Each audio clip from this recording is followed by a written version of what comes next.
You, John Fitzgerald Kennedy, do solemnly swear. I, John Fitzgerald Kennedy, do solemnly swear. That you will faithfully execute the office of President of the United States. That I will faithfully execute the office of President of the United States. And will, to the best of your ability. And will, to the best of my ability. Preserve, protect, and defend the Constitution of the United States. Preserve, protect, and defend the Constitution of the United States. So help you God. So help me God.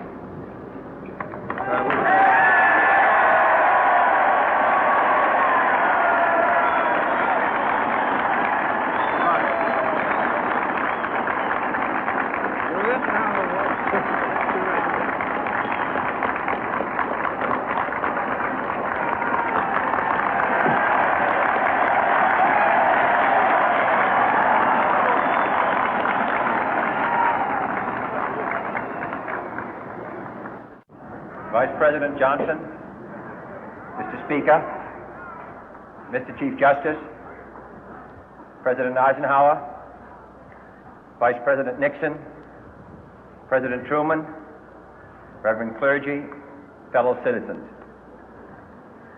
We observe today not a victory of party, but a celebration of freedom, symbolizing an end as well as a beginning, signifying renewal as well as change.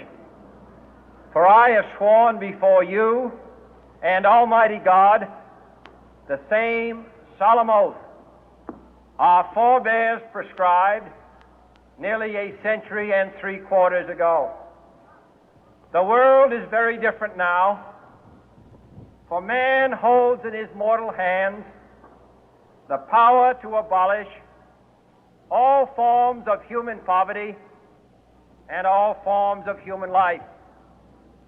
And yet the same revolutionary beliefs for which our forebears fought are still at issue around the globe. The belief that the rights of man come not from the generosity of the state, but from the hand of God. We dare not forget today that we are the heirs of that first revolution.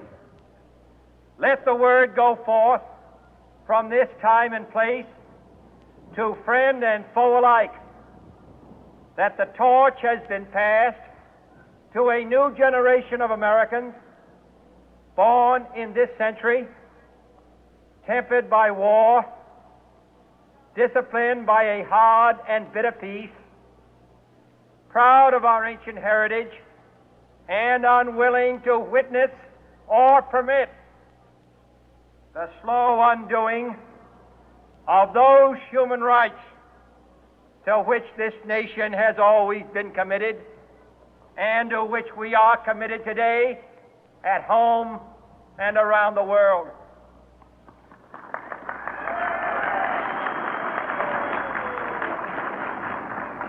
Let every nation know, whether it wishes us well or ill, that we shall pay any price, bear any burden, meet any hardship, support any friend, oppose any foe to assure the survival and the success of liberty.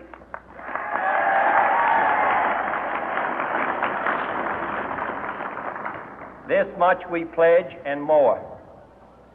To those old allies whose cultural and spiritual origins we share, we pledge the loyalty of faithful friends. United, there is little we cannot do in a host of cooperative ventures. Divided, there is little we can do, for we dare not meet a powerful challenge at odds and split asunder.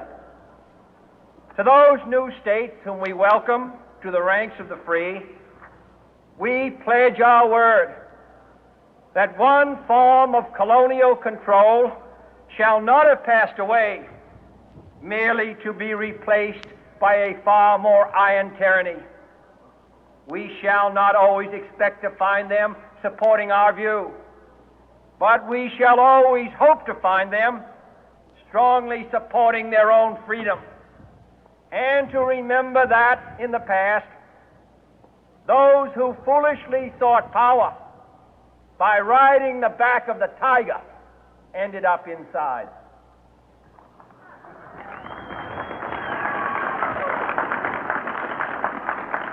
To those people in the huts and villages of half the globe struggling to break the bonds of mass misery, we pledge our best efforts to help them help themselves for whatever period is required, not because the communists may be doing it, not because we seek their votes, but because it is right. If a free society cannot help the many who are poor, it cannot save the few who are rich.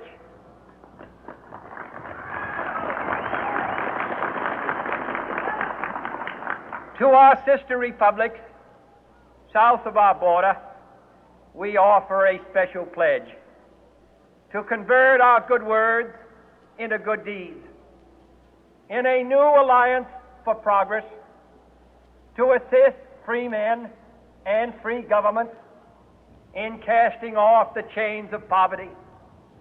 But this peaceful revolution of hope cannot become the prey of hostile powers. Let all our neighbors know that we shall join with them to oppose aggression or subversion anywhere in the Americas. And let every other power know that this hemisphere intends to remain the master of its own house.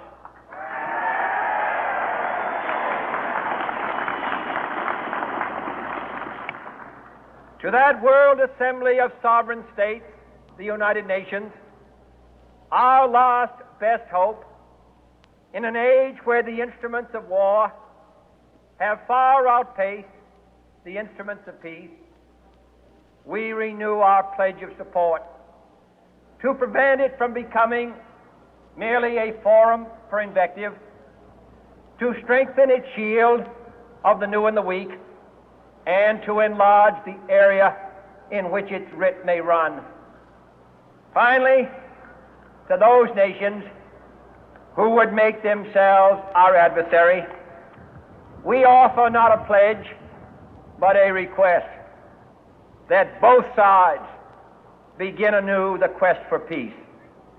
Before the dark powers of destruction, unleashed by science, engulf all humanity in planned or accidental self-destruction, we dare not tempt them with weakness, for only when our arms are sufficient beyond doubt can we be certain beyond doubt that they will never be employed.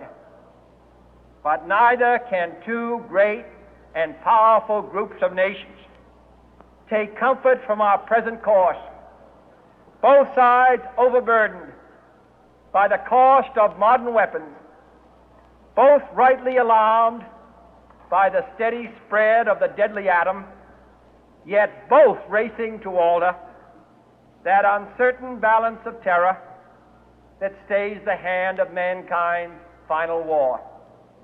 So let us begin anew, remembering on both sides that civility is not a sign of weakness, and sincerity is always subject to proof. Let us never negotiate out of fear, but let us never fear to negotiate.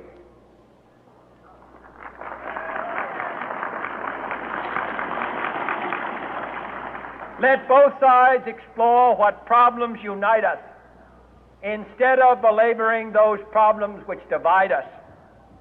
Let both sides, for the first time, formulate serious and precise proposals for the inspection and control of arms, and bring the absolute power to destroy other nations under the absolute control of all nations.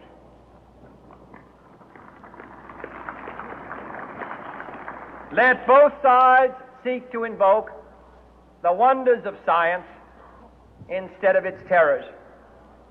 Together, let us explore the stars, conquer the deserts, eradicate disease, tap the ocean depth, and encourage the arts and commerce. Let both sides unite to heed in all corners of the earth the command of Isaiah to undo the heavy burden and let the oppressed go free. And if a beachhead of cooperation may push back the jungle of suspicion, let both sides join in creating a new endeavor, not a new balance of power, but a new world of law, where the strong are just and the weak secure and the peace preserved. All this will not be finished in the first 100 days, nor will it be finished in the first 1,000 days, nor in the life of this administration, nor even perhaps in our lifetime on this planet. But let us begin.